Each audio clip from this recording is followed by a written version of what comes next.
আমার কাছে এই জিনিসগুলো পড়েছিল, তাই ভাবছিলাম কি করা যায় এই জিনিসগুলোকে নিয়ে। তাই ভাবলাম একটা রোবট বানানো যায়। সেই জন্য এটাতে প্রথমে গ্লুগান আঠা লাগিয়ে দিচ্ছি। আর এইসব জিনিস পড়ে থাকার থেকে কিছু একটা বানিয়ে নেওয়াই সব দিন ভালো, তাই না? আরেকটি চাকাকে এইভাবে লাগিয়ে দিয়েছি। আরেকটি প্লাস্টিকের চাকা নিয়ে এটা তো গ্লুগান আঠা লাগিয়ে দেবো। আর আমি যেই রোবটটা তৈরি করছি না, এটা এত বানাতে ইজি যে তোমরা নিজেরাও বাড়িতে তৈরি করতে পারবে। আর এই রোবট তোমরা যদি বানাতে চাও মাত্র 2-4টে জিনিস লাগবে। এরকম ধরনের যে কোনো 3টি চাকা লাগবে, একটি ডিসি মোটর আর একটি ব্যাটারি, ব্যাস। আর কেমন করে তৈরি করতে হবে আমার এই ভিডিও তো আছেই।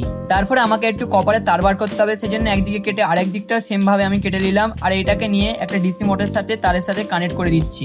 তারপরে তারটি মোটরটাই লাগিয়ে দেওয়ার পর আমাকে আরেকটি তার নিয়ে সেম ভাবে এই দিকটাও কপারের তার বার করে নিতে হবে। তারপরে আরেক দিকটা যেটা বাকি ছিল সেই দিকেও তারটা এইভাবে লাগিয়ে দিয়ে কানেক্ট করে দিচ্ছি। চলো এবার মোটরটি টেস্ট করে দেখি মোটরটি চলছে নাকি। একটি ব্যাটারি নিয়ে দুটো তারটাকে টাচ করে দেখছি, দেখো মোটরটি চলছে। তোমরা বুঝতে পারছো কি জানি না। তারপরে রোবটটির মেন বডিটাকে নিয়ে এখানটা গ্লুগান আঠা দিয়ে লাগিয়ে দিচ্ছি। আর এখানটা আমরা লাগাবো মাথা।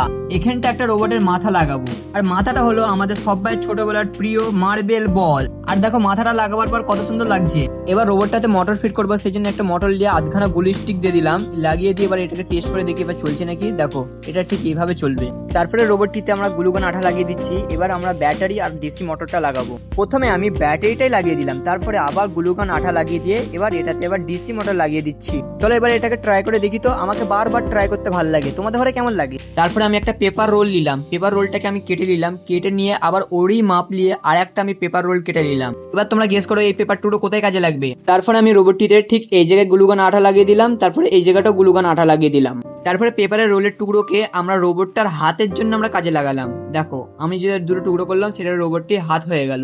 দেখতে পাচ্ছ কত সুন্দর লাগছে। তারপরে রোবটটির নিচের দিকে এখানটা ঠিক গ্লুগান আঠা লাগালাম, তারপরে এখানটা গ্লুগান আঠা লাগালাম।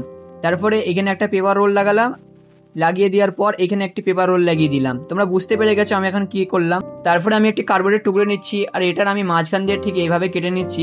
আর এটাকে আমরা রোবটটির পায়ের চেটের মতন ব্যবহার করাবো যেন ব্যালেন্স করতে পারে। কিন্তু আমরা করছি, দেখতে পাচ্ছি ব্যালেন্স হচ্ছে না, আমাকে 2 হাতে ব্যালেন্স করতে হচ্ছে। রোবটটিকে ব্যালেন্স করাবার জন্য রোবটটির পিছনে এখানে গ্লুগান আঠা লাগিয়ে দিয়ে এখানে একটা কাঠি লাগিয়ে দিচ্ছি। আর এইদিকে একটা কাঠি লাগিয়ে দিয়ে একটা সাপোর্ট করে দিলাম যেন ব্যালেন্স হয়ে যায়। ফাইনালি আমাদের রোবটটি তৈরি হয়ে গেছে। আর আমরা এই রোবটটি চালিয়েও দেখবো রোবটটি কেমন চলছে। এখন আপাতত দেখো রোবটটি কেমন তৈরি হয়েছে। রোবটটি যদি ভালো লাগে তাহলে একটা লাইক করে দেবে, আর রোবটটি যদি চলে তাহলে একটা সাবস্ক্রাইব করে দেবে। চলো 3, 2, 1 গো। ও মাই গড।